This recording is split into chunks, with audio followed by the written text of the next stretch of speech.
फुला फुलेला बरी भीतर झिंगारे करेला फरेला लंबा लंबा झिंगी बोदी झांकी ऊपर झूलेला झोला झोला गुया रे मोर मुरुक लोरेला झोला झोला गुया रे मोर मुरुक लोरेला सावन तर बदरी रे आकाशे घिरेला टप टप पानी खेत खलिहान में गिरेला माटी कर सुगंध चारों ओर फैलेला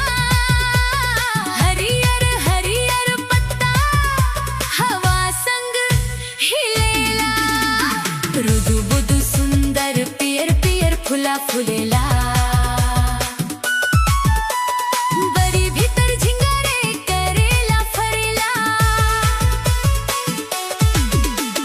लंबा लंबा झिंगी बोदी झांकी ऊपर झूलेला झोला झोला गुया रे मोर मुरुक लोरेला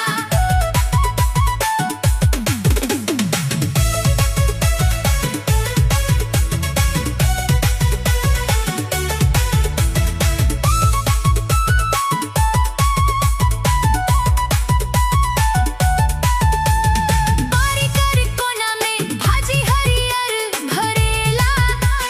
कुम्हड़ा औ बोदी लता डाली चढ़ेला चिरई चुरगुन गीत मीठा गैला गाँव कर गलिया में खुशहाली छाइला रुदु बुदु सुंदर पियर पियर फुला फुलेला बरी भीतर झिंगारे करेला फरेला